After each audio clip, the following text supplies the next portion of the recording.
episode 27, Indie Creator Exchange. And today, Jake and I are going to be talking with Alan Robinson. Alan, good morning, and thank you for taking some time out on Sunday to chat with Good us. morning, Kurt and Jake. Thanks for having me. I appreciate you. This is great.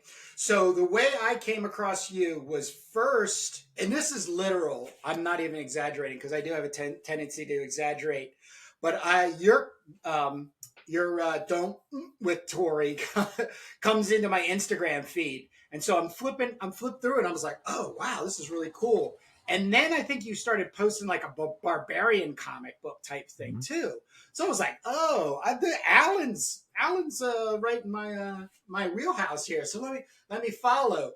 Then that same day, I go to breakfast, and I usually just sit down in front of YouTube and I watch a couple of channels. One of them is Dan Snook, Brave Sensation, and he reviewed your, he had bought a bunch of comics and zines, and you were one of them. And when he flipped through it, I was like, I literally right after breakfast ran upstairs and messaged you through Instagram to see if you wanted to come on, and of course, here we are. Here So, we are. Jake, do you want to? Yeah, so we got I have two items here. I got Soaked in Blood, which is a pretty bold red color. This is all printed on red paper, which has a kind of an interesting look to it, right? Like automatically before you even turn the page. And then don't mess around. Don't do Yeah. whatever with I usually Tori. just say don't mess Don't with ever. Tori. Yeah. Don't mess with Yeah, Tori. but I just think the cartoon language looks cool, so So where we like to start is let's start with the basics. Just a mini bio. Where you're from, how'd you get started? We talk a lot about our influences when we were like young, like I would say somewhere between 10, 12, 14 years right. old.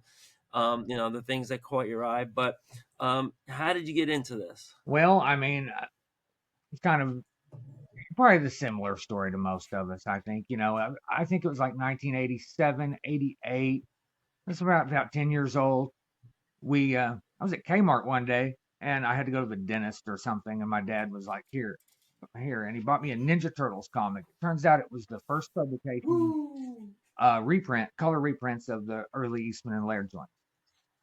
So, of course, I didn't know that at the time. I just was like, ooh, Ninja Turtles, cool. And a couple of Batman comics. I think it was like 409. It was right after year one.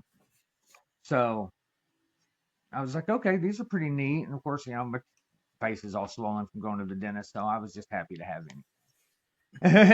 But it was love at Right, it first was like sight. a consolation prize, right? Yeah, it was love at first sight, and I started drawing them almost immediately. So my first influences were Norm Brayfogle and Jim Aparo, really, because I was really into Batman Okay. really quick. And of course, the Batman movie came out right after that, the Burton Batman. So that was it. Wow. Wow, second week in a row we're hearing that as a Yep. major early influence. Yeah. Not Um, surprised. yeah. So whereabouts are you from? I was born in a little town called Drumright, Oklahoma, but I grew up in the Texas Panhandle in a town called Borger that I'm sure no one has heard of. But you probably maybe heard of Amarillo, Texas, and it was near there. Yeah. So Yeah. I grew up about 40 miles east of Amarillo, and now I live in Muskogee, Right. Oklahoma. So I'm the Okie from Muskogee, I guess. I suppose. I got a Right. couple guys that call me Okay. that. I'd rather they didn't, but that's okay. That's okay. Get it? Yeah. I All get right. it. So take us into how did you get off the ground as an artist and creator? Well, when I first, like all of us, I'm sorry, I dropped my leg. When all of us, draw our comics as kids, and I just drew and drew and drew, and of course they were horrible. And I wish I still had them just to show off how horrible they really were. But Yeah. I drew, and then I did some in the early aughts. I did some online fan web GI Joe comics, and that was kind of the first time I Okay. really did anything that was published. I got paid for. I got paid a page rate by this guy because I guess he had extra money floating around. Then, of course, the economic crash hit, and that all went. And so Yeah. then I had a family. So it went to just not doing really any drawing. Occasionally, I might pick up a pencil and doodle a little bit. But I went an entire decade without drawing anything. And then Cartoonist Kayfabe was discovered. And that brought me back into the fold, which I think you probably hear that some too, I would imagine. Yeah. So just one thing that was a little unclear. Oh, sorry. So you were drawing GI Joe fan Yeah. art, and somebody was paying you for that, like as a commission. Yeah. This guy, well, there's 2 or 3 of them that got together, I guess, and they were making GI Joe fan web comics, and they were based on Huh. like the early '80s characters, and Okay. just they often would use these side stories. I apologize again for my stutter. The side stories or side characters. Very rarely, I got to do one story with Snake Eyes in it, but it was usually people like, Sweet. I can't even Breaker and guys like that Right. that nobody's ever heard of or remembers. Right. Really, Snow Job. I had to do a story with Snow Job. That was fun. But it was I learned a lot. I learned a lot about storytelling during that little bit of time. Fortunately, I still remembered some of that after my 10 years of not doing it. Right, of getting out of it and getting back in. So Comic Kayfabe starts kind of like this rebirth of just a YouTube channel that people can pop on and sit down and just watch all your famous classic comics, and artists go by and they talk about it, and they're like so knowledgeable and informed and everything. And this also gets people online and starts exploring other things. YouTube has this formula. Well, if you like comics kayfabe, then you might like Power Comics, and you might start seeing some other How I found broadcasts you or guys. some other. Right, that's how you found us too. Are you aware of the Power Comics and the whole movement? Oh yes, absolutely. I've watched some of the Power Yeah. Comics channels videos and oh yeah, I mean I think some of my earlier stuff that I don't have in print yet or may not even put in print ever, but I probably at some point is more along those Power Comics kind of lines. And even Tori is to an extent. I think I went a little bit further. Yeah, so Alan, we were just talking about Power Comics and the way that they kind of celebrate childhood comics. And I also got rid of most of mine. My friend and I used to do comics back and forth in like 7th grade, and we sold them all at the end of the year to this kid named Franz for like $1 for like 45 issues. Oh no, it was $5. Yeah, it was $5 for like 49 issues that we made. So he's got them all somewhere if he kept them. But yeah, going back and and seeing what you did as a kid, because like in comics everything's been done before, right? So you're looking for that new original thing, and you're looking for that kind of like primacy and that passion. And sometimes it is fun to go back to childhood comics, especially like if the kid was really thinking about oddball ideas. It's great as adults to go back and celebrate that. But yeah, we spoke about kayfabe, Power Comics. Any other channels that you watch on the regular? You mentioned that you found us. I watch you guys. I watch Tom Sholey's Total Recall show, which of course has a lot of non-comics related stuff. But my favorite stuff on there is when he talks about Kirby, because it's Kirby. Right. If you don't love Kirby, I don't know how to talk to you. So, right. Right. Yeah, we're right there with you. I think most of us are. And there's a bunch. There's some newer channels, Hot Comics TV. He just talks about the comics, not the process. But I really like the channels where the guys go into the process. The guys that are actually also cartoonists more than the guys that are just fans. Although those guys are great. And I love fans. I mean, we all need them, right? And we love them. We wouldn't have. Why would we make them if we couldn't at least want? I mean, mostly we're making them for ourselves, I think, but we want somebody to read them. I hope. Yeah, yeah. I talk to Kurt all the time about like if you make something, it's a document, and you might not even be alive when it gets discovered and passed around, and really really kind of revered, for the art form.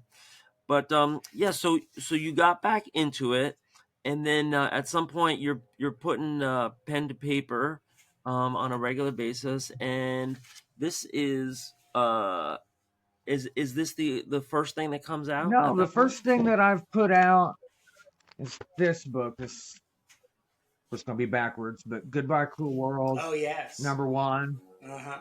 I Right. I made this comic. I started making about 3 years ago, and it took me maybe a year to put it all together because I re-inked it. I inked it once and was not satisfied with that, and went back and inked it again. And so, like, Keep going. all right. Yeah, keep And going. so, yeah, that was my first book. And then I've done a lot of anthology, or a lot. I've done several anthology strips. My next thing that came out was that Soaked in Blood 3, that 2-page Tori strip there. And I guess actually that was published before I put Goodbye Cruel World out. And Right. so I did that. There's also another, I've got a 2-page strip in this JKPapers joint, Max Murder Killing Spree. So, Nice. and some upcoming in Soaked in Blood 4 and 5 that'll be coming out over the next couple months. So Nathaniel JK So is a guy you you're guys should you're talk to. Highly suggest. yeah, yeah. Well, I actually when I went, that's the second question I had. The first question is like your process. You're pretty much just straight pen to paper, right? Yeah, That I don't. any digital, any fanciness, or I am use I not on the right Photoshop to track? like brighten my levels when I scan, and maybe edit out Okay, some of the stray pencil marks that you don't get when you erase. And that is the extent of my, like I said before we went live, I am a technological dinosaur.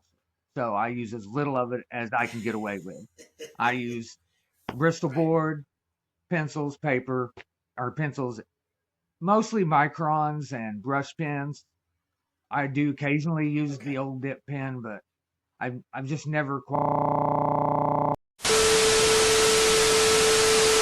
Alan, how do you go about promoting your comics? Right now, it's fully Instagram.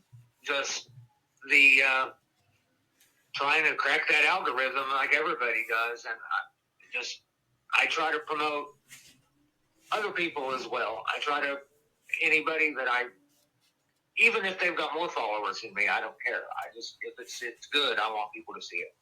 But Are you doing any groups like any of the Instagram groups? I'm in a couple of groups of the K-Fam group Right. that shot off after the unfortunate passing of Eddie P. Right. Um, I'm kind of. There's definitely a core group there of some very talented cartoonists that I am not a part of. I'm sort of just on the periphery of there, but I feel like I'm a core member of the JKPapers crew. So that's the group that I work with the most. Nathaniel JK, Jamie Barrows, Yeah. some of those guys. So and gals. Yeah. Take us through. So I think when we Oh got man, I haven't expanded too far beyond that. I only have so much time. I have a 40-hour a week day job, like I Right. think a lot do. Right. So it's 8 hours or 9 hours about at the day job, and then about 3 hours at the drawing board, and Wow. then an hour or so on Instagram trying to promote myself. Right. wow, Right. Alan, can you hear me? Okay. YouTube's in the future. I want to do a YouTube channel. I just want to figure out a unique way to do it and not do the same thing that I see all day. Right. Hey, Jake. Yeah. Can Alan hear me? No, he can't. Oh, okay. So Can you ask Alan to bring us through his discography here? I know we have the one Tori, okay. and I think we just got cut off when he was explaining. Oh no, I cannot hear Jay. Right. Yeah, no, I'm good. He's gonna tell me, and then I'm gonna tell me, and then I'm gonna continue our interview all the way through. So Jake's question is your discography. So we were when we had our last break off there. You are basically up to, you have 3 publications out. Is that correct? Let's see, it's solo books. I've got that 12-page story book. I've got my 24-page Goodbye Cruel World. I'm working on another book that's mostly me. Mm-hmm. And then that's Madame Minerva's Museum of the Macabre. And then I'm in that the Brutal Blade of Crom anthology. Right. I got a 4-pager in there. And so we have competing Crom books, Guy, but I don't look at it as competition. Not at all. Not at all. Yeah, I'm actually right now flipping through that. I just got a copy from Jamie, and I'm setting up an interview with him on the Crom. Fantastic. He was the other person, one of the other people I was going to highly recommend you get a hold of. Oh, absolutely. Well, everybody in this Crom, Brutal Blade of Crom, the work is amazing. And yours, now I just remembered, because the Sorceress Queen, that was the other story I saw on Instagram. So that, and then once again, it was Mr. Dan Snook and Ray of Sensation who did the review of your Don't Mess with Tori. But I don't want to spoil the Crom, because that's going to happen at another point. But so and then it's Tori, right? That's your we're in right now. Yeah, right. That's the most recent solo publication that's out. Yes. Right. All right. That's cool. The one I've still got a few copies laying around that if anybody would want one, I would be glad to hook them up with one. Cool. And Tori's your flagship? Yeah. Not intentionally, but I think it's turned out that way. It's awesome. Can you give us some more background on the whole idea of Tori? I read it twice so far, and I just think it's hilarious. Well, it's supposed to be, so that's good. I'm definitely shooting for tongue in cheek. Just have some fun, I'm not Alan Moore. I write something, so I have something to draw. That's kind of the situation. So Nathaniel just asked me if I wanted to do something in his Soaps and Blood anthology for issue 3, and I was ecstatic that anyone had asked me to do anything. So of course I was down, and I was like, yeah. And the deadline was pretty recent, so I only had time for a couple of pages. And I thought, well, what can I do? I like drawing pretty girls doing cool stuff. That's what I like to do. So it was just pretty simple. I just sort of thought of the character came first. I had this idea: the cute girl on rollerblades beating the crap out of people. Or on roller skates, sorry, because it's more of an 80s kind of world. Oh, yeah. Beating up guys that deserved it. Not just random guys, but guys that needed beating up. Right. And it's kind of... she really created herself. I think you guys, as creators, probably have experienced this, where the character just comes to life and you don't really even have much responsibility. And that does with Tori. That's exactly what's happening. So you're a lucky man with her. I feel like I landed on something that's pretty fun, and like I said, Goodbye Cruel World was intended to be the important thing, but I love drawing Tori. It's funny that the character that I created for someone else's universe is definitely the one I like doing the most. So yeah.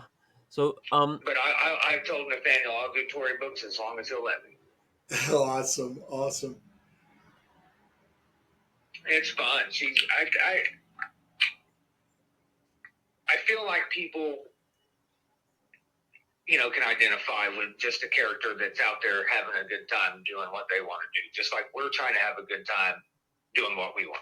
No, and the other thing too is that you really capture that 80s vibe, like that ditzy kind of blonde, but with this this undertone of like, I don't know if superiority is like, but did she get military training, or is she a cyborg, or because that was like the thing I started thinking the second time around when I read the You know what I mean? So there's a lot more questions. Exactly know the answer to be honest with you. It's like I know she's super strong, but I don't.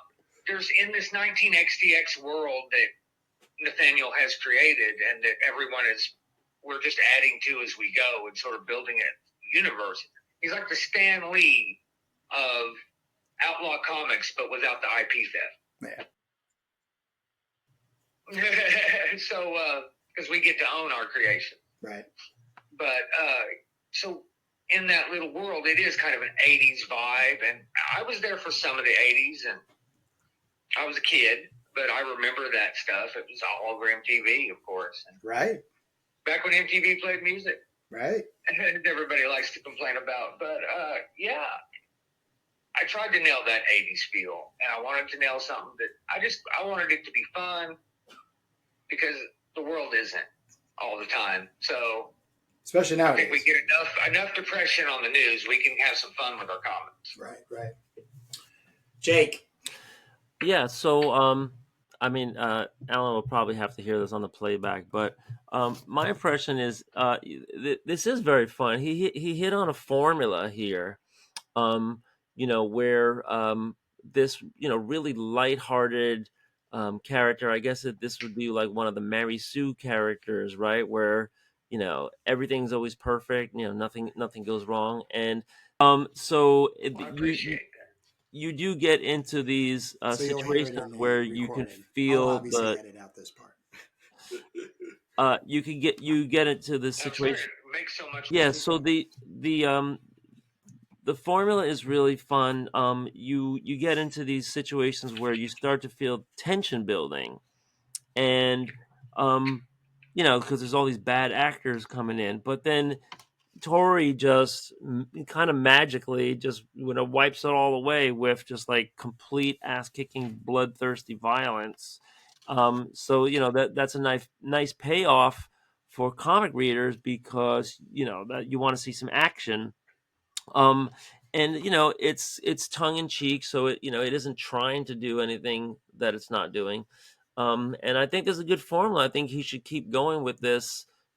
Put out a couple more issues at least until he feels it runs its course. What do you think the future of comics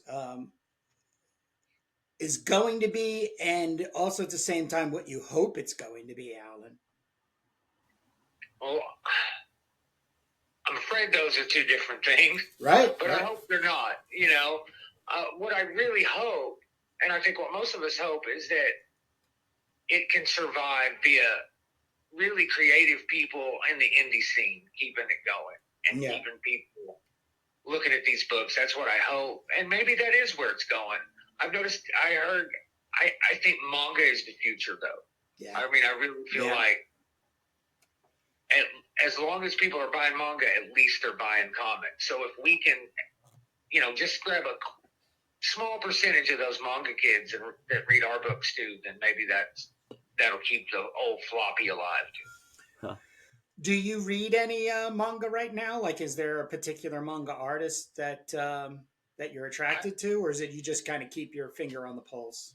Well, I try to keep up with it. My youngest daughter likes Demon Slayer. She's a huge fan of that, so that seems to be something that the kids are into. I personally don't have time to read much of anything. Right. And it's I like to look at the art, though. I buy Chainsaw Man. I think that one's pretty fun. The artwork is really amazing in there. And I'm a Junji Ito mark. I'm not going to hide that. I mean, that dude is insane. And so I like the horror comic. So you can't hardly beat him unless you just go all the way back to Uman. Of course, Otomo. He's not really making anything anymore, although I hear he's doing a manga. But yeah, it is quite fascinating. I actually follow a young man by the name on YouTube. His name is Jordan Ben, but he goes by Rocketman54, and I'm actually trying to get him to come on the channel, but he's kind of like, well, I'll just put it. I'll put it out to you this way. This guy's doing like 3 or 4 shorts a day where he's just showing off the pages he's made, but they're incredibly like impulsive. Like he's very much in tune with his story. Style is one thing. I wouldn't call him a stylistic person, but definitely like the DIY indie kind of feel to it. But he, to me, as all the people that I've been watching on or following through YouTube, he seems to be kind of like a bridge. So that's even like a I get fascinated. Like one of the questions I would love to ask him is, if he thinks about the idea of getting other people involved in making his book, just like in Japan, because I think the thing that's most disturbing for me in having a conversation in America about, Otomo or Junji Ito making their comic is they're probably a quarter of the physical making the comic book. He has a studio. They have studios that pump out these pages weekly, where it's just in America, like us, it's just guys in their studies, writing and penciling and inking and right. And so I kind of hope, and Jake and I do talk about this, is getting more and more people to work together. You know what I mean? Like that's what Turbo Pit Fighters, one of the big larger messages beyond just, hey, Jake and I are making a comic. It's no, we're making it side by side every Sunday. He takes care of certain things, and to be honest, I'm not that big about writing and penciling all the time. I love just inking, and of course, the other side of it is the marketing, running the podcast and promoting us. Yeah. Have you thought of working with anybody particular, especially when it comes to like the zine culture? Well, other than just the collaborations and anthologies and stuff, I Right. haven't really given a lot of thought to it. I admire what you guys are doing. I think it's a brilliant idea, and it's clever. It's unique, and I think you guys are really touching on something. So we'll get to that too. But as far as I go, I don't know if I would be a good person to be. It's not that I wouldn't want to collaborate with folks. I'm not sure that I would be the best person to collaborate with because I'm just very OCD about it. Yeah, I work with somebody like that. Even though I know I'm not. I think the best thing would be if someone were to write a script. I think I could draw it, but I don't think I could write something for other people to draw. So you are open to like, gun for hire. You would pencil. Oh, yeah, I would do work for hire if time permitted between the projects that are important. Cool. And obligations that I have to other people. So right. If Daniel wants me to do something, I say yes. And that's a great point to jump in. JKPapers, can you give us more information about what Nathaniel's doing with that? He has gathered together just a virtual cornucopia of indie and outlaw cartoonists of all kinds of styles. You guys have seen Soaked in Blood 3. There's, it ranges from the very like primal, simple cartooning all the way to some, near professional Jamie Barrows put out. So he's just gathered together this group of people that all love making comics. That we just that's all we want to do. Just make the comics. Do you feel that he's more like a distributor than like a publisher, Alan? He's kind of a guru and a publisher and a distributor all wrapped into one, because he's printing these books, he's putting them together, he designs the books, he does his own cartooning. He's a cartoonist himself, and he's a master of all trades, in my opinion. But to be able to corral 20 different cartoonists to do a book, I just don't even see how somebody pulled that off. I'm trying to corral 3, and it's like herding cats, and these guys are all consummate professionals, and nobody's let me down in one way or another, and it's still Right. blowing my mind that somebody could do 20 guys, could handle 20 cartoonists, Right. all turning in work. Right. Yeah, Right. he's definitely going to be somebody we're going to want to have a chat with because that's what I want to watch, because I want to know more. all right. And I work with the guy, so I want to know how he does it. Right. I'm gonna have Jake ask me a question. Fantastic. Right. So is that the Soaked in Blood anthology that we're Yes. talking about? Right. Well, Yeah. both of these are done by Nathaniel, so they're printed and published by him, distribution wise. Like I said.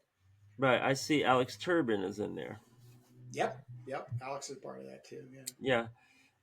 Right. Yeah. I mean, Yes, Alex Turbin. yeah. I mean, getting an anthology together, it could be done a lot of different ways. You could just say, all right, give me 5 pages, 3 to 6 pages, and you could just put whatever in there. Or there could be some common theme, or it could be all in a common world, or it could be all one character and everybody's different take on it. So there's a lot of ways to go. Well, to answer Jake's question, Alan, are you in what is it, Nightblade, or what is it? I was not. Nightblade was put together and organized before I got on board, Okay. so I was not fortunate enough to be in that issue. Okay, so But I have a copy on my shelf. Yeah. So Jake, Nathaniel, JKPapers did. It's like a 65-page black and white. It's a character called Nightblade. It's very image, pads and big guns, but everybody got one page. And that was what Jake was saying about anthologies, is that, you have this, all these possibilities. You just have the pages to fill, and then everybody gets a number of pages to fill up to then print and put out there. You could create a theme story-wise, a thematic theme, because I'm heading into Crom Anthology, where, that's what my Crom book is all about. Is I call it the player's handbook for Crom, a possibility of Crom. I don't diminish anybody taking Crom as a public domain character and just going to town with them like everybody has in Brutal Blade, a Crom. But I have this trajectory I like to see, and this is a really good place for somebody, if they did get a hold of it. I'm hoping that it generates ideas for them to make their own Crom story. And then what we're talking about now with Nightblade, and everybody gets one page. And that one page is, once again, Dan Snook, Ray Sensation, he flipped through it, and it's just, wow. It's insane. It's a visual threat in one way. I think those guys only had like the one page before them, and then they had to just. Yes. So it was. Yeah. So I would love to have been a part of that. I think that would have been fun. The K-Fam did a Turtles zine that we all did a page in 24 hours. Oh, and wow. It didn't have any plot or anything, and they somehow weaved that into it. Oh, that's so cool. I'll have to hunt that down. Yeah, it's anybody that was in it. WrestlePop 721, Nick Clark, he did the cover. Hit him up or hit Brian Moss up, because he can hook you up with any of those guys cool. on the K-Fam Sunday page. Oh, cool. There's so many great cartoonists working over there. Yeah. So now we're going to come to the last little event here. This is the Indie Creator Exchange. I reached out to Alan based on his Barbarian work, and then of course his newly released Tori. Don't Mess with Tori, which is a one shot through JKPapers. And of course, he sent us a copy of that, as well as Soaked in Blood. Thank you again, number 3. But we also sent you a copy of the Turbo Teaser, first 12 pages. And we'd love to get feedback, questions, or allow you to vent frustrations, because we're two of the slowest people making a comic book every Sunday. So let us have it, Alan. You guys are definitely taking your time, but it shows. So we can give you a pass. I think most of us can, as long as we live long enough to see you guys finish the book, like Dan said the other day. Right. I love it. I mean, it's, you know, a brutal gal doing brutal stuff. It's right up my alley, and I love the post-apocalyptic vibe. I like you got the use of tones. You guys have really mastered your use of duo shade or whatever you're using. Are you doing those digitally? No, it's all by hand, and the duo shade. Yeah, the duo shade illusion is actually water soluble graphite and liquid masking. So, and you, Alan, you're the first person to pick up on what I was I'm trying to do. I am trying to replicate duo shading without spending, I think it's like $75 a board now, because they're like, you know, it's a boutique specialty item to get a hold of. So, because I would love to do my entire comic book that way. Chemicals will kill you in a week anyway. Yeah, exactly. exactly. But you picked it up. Been using them this whole time. So. Yeah. So yeah, thank you for that compliment and picking up on that. But absolutely, I love what you guys are doing as far as the making the comic together live on YouTube every week, and I think that's a really cool.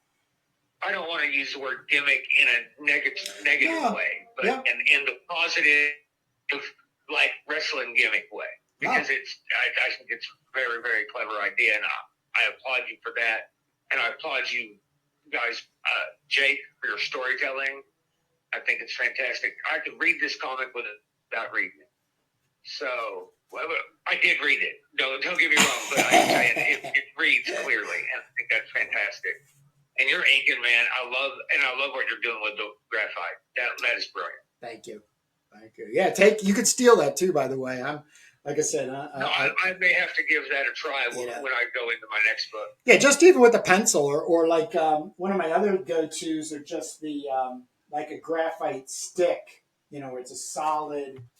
Actually, here I got there's some of those laying around somewhere. Yeah. So it's like, this is my Kohinoor. So this is just this is a B2. That's an ebony pencil. That. Yeah. Right. Yeah. These are the graphite sticks. These are what you sent me, right? No, that was the. I sent you the. I actually sent you a water soluble stick. Where is it? Here. I might. But yeah. Yeah, I picked these. It's up, really just to be able to have this bold gray value, and then you can smudge it and then you can erase it. So there's not a permanence like ink, Right. No, it's brilliant. Thank you. Anything else before we wrap up here, Alan? Well, beyond apologizing for all the technical difficulties, I appreciate you guys putting up with that, because I'm sure it was frustrating. Not at all. I was frustrated, so I'm sure you guys were.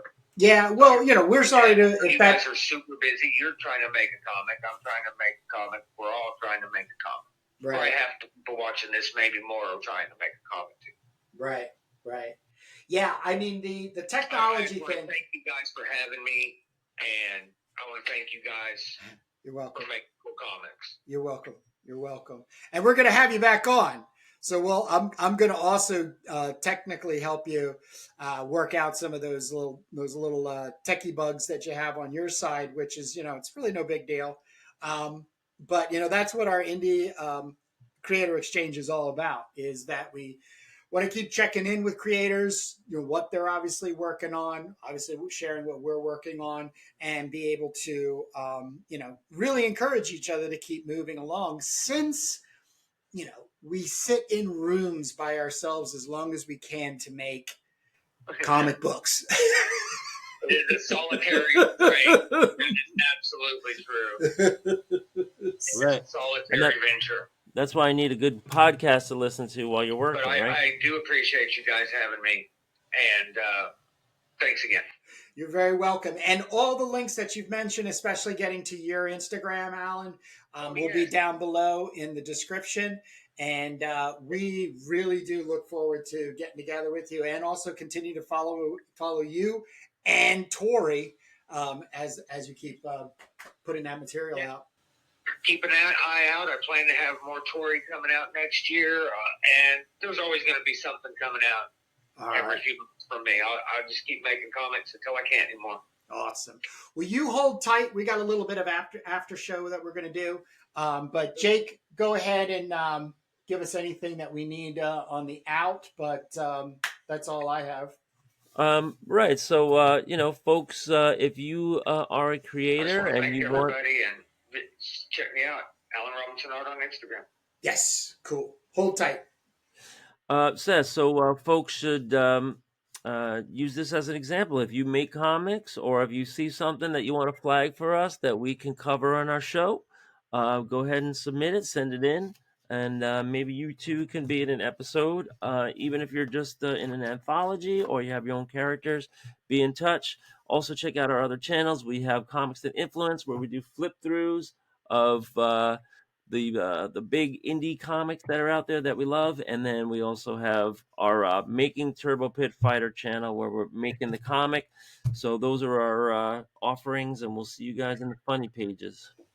Awesome. Yes. And next Sunday, I'll be down at XPX.